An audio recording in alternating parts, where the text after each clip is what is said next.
Alright, as per request, I'm going to do a division by division roundup. As you can see, I've pulled up the standings for NFL.com, and we're going to do this starting off with the AFC, the AFC East.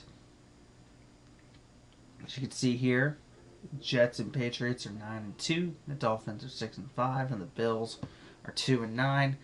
The Jets and the Patriots are probably going to end up duking it out for the division title, most likely. I don't think the Dolphins are going to get in the playoffs, and the Bills certainly aren't, but I don't think the Dolphins have enough firepower to get in unless they somehow go on a miracle run these next few games, and one of the teams ahead of them, the Jets or the Patriots, stumbles, but I don't think that's going to be likely. And yes, before I continue, I am again still under the weather, so I do apologize if I sound a little bit off. Still feeling bad. AFC North, you got the Ravens at Steelers at 8-3. They're playing Sunday, and the Jets and Patriots are playing Monday. The Steelers and Ravens playing Sunday night. They're both 8-3. The Browns are 4-7. The Bengals are 2-9. The Bengals can give teams fits with Colt McCoy quarterback and sometimes with Jake quarterback. But it's mainly about the Ravens and Steelers. Probably this is the other division where a team is going to come out of the division as a wild card team. Probably. Okay, sorry about that. But I don't really think that the Browns are probably going to give people fits, but the Bengals are probably going 2-14. They've lost 8 straight, so I mean that's up to you on that. But I think the AFC East and the AFC North are going to have 2 teams come out of that division or out of those divisions.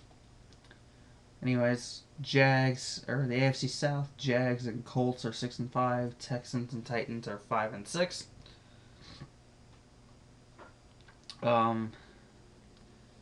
I hope the Colts actually make the playoffs, but they're probably going to be stuck in the wild card matchups if they win the division. So, I mean, the Jags have the edge on conference record, and I think they have the edge on head-to-head as well. I'm not sure. I think they've got the edge on conference record solely because they're 5-3, but we'll see. In division, they've also got the better record in division as well, 1-2. So we'll see. It's gonna basically be whoever wins the division is getting in, but probably as a 3 or 4 seed. Then you got AFC West. You got the Chiefs, Chiefs at 7-4, Chargers at 6-5, Raiders at 5-6, and the Broncos at 3-8. Excuse me. I think the Chiefs are pretty dangerous. They may sneak in a wild card spot if one of the other teams that are ahead of them stumbles. But if the Chargers go on their late season run, which they've won 4 straight, so odds are they will. But we'll see. I mean, we just gotta take it one game at a time, I suppose. We'll see. The Raiders, they're not out of it yet. They're 5-6, but they're not out of it just yet. They could possibly contend, but we'll see. Broncos obviously aren't going to contend as they're 3-8. So, all right, let's move down to the NFC here. See if this will work right. There we go.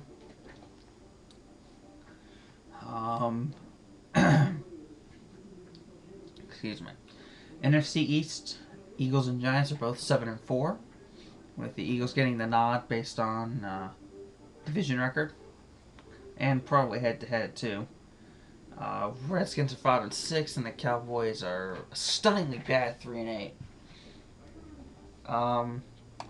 It's going to come down to the Eagles and Giants, and probably one person out of that division is not going to make it to the playoffs. Someone in this division could sneak in as a wild card, probably.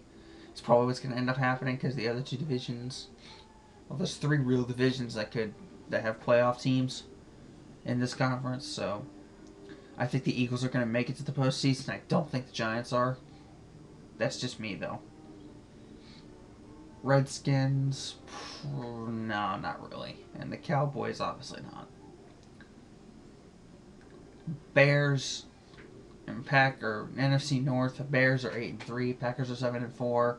Vikings are 4-7, and Lions are 2-9. It's really all about the Bears and Packers at this point. I not to disrespect Leslie Frazier and what he's probably able to do with the Vikings, but their season's been over for the past few weeks, and we all know that. So, but I think that it's going to come down to the Bears and Packers. Bears are leading the division, so they've got the 1-game lead over the Packers. So I think the Bears are going to make the postseason unless they slump, and the Packers are probably going to make it in based off of a wild card. They're going to be one of the teams competing for the wild card. So we'll just have to wait and see. NFC South. Falcons are 9-2. New Orleans Saints are 8-3. Bucks are 7-4, and we can just ignore Carolina. If Carolina weren't in this division, this would be the most complete division. As it stands, I think they are the most complete division because they've got 3 teams that can potentially compete for the playoffs. They got the best team in the NFC in the Falcons, who are 9-2. They got the Saints, who are the defending world champs, and they got the Bucks, who are a good young team and who are competing for a playoff spot. They'd be even more complete if Carolina wasn't in the division. If our 1-10 sorry team wasn't in the division. Oh man, it's bad to be a Panther fan. But I think the Falcons, just based off their record, unless again if they slump, I mean this could all change. If they slump, they're obviously not going to make it in. But if they keep it up, win some games on the road, they'll probably finish 12-4, 11-5, maybe 13-3. Who knows? They could win their last 6 games and go 14-2, or last 5 games and go 14-2. We'll see. I think the Saints are probably going to finish 10-6 or 11-5. They'll probably make it in on the wild card. I think the Bucks are probably going to get left out. They could sneak into a wild card spot right now, but we'll see. And finally, the worst division in football, the NFC West. The Rams and Seahawks are 5-6, with the Rams getting the edge based on tiebreakers. Probably head-to-head, most likely. San Francisco, 4-7, and the Cardinals are 3-8. I've said this in another video. The NFC West is the worst division is just terrible. They're the worst division in football. Straight up. All 4 teams in this division do not deserve to be in the postseason. I think out of all 4 of them, the Rams most deservingly do. They deserve to be in the playoffs most, but that's just based on the fact that they're the most complete team. But I bet you $20 right now that the St. Louis Rams or the Seahawks or whoever comes out of this division as the division winner is going to get knocked out in the first round of the playoffs. Guarantee that right now. Hold me to that. You can hold me to that. The Rams, whoever wins this division, is not going to make it past the first round. They may give the team that they're going to face in the first round a tough game, but I bet you $20 right now that they're not going to make it past the first round. Straight up. So, yeah, that's the division by division roundup. I'll do a... I might make this a weekly thing, or I might make this like a once in a few weeks thing. We'll see. So that's it. Peace.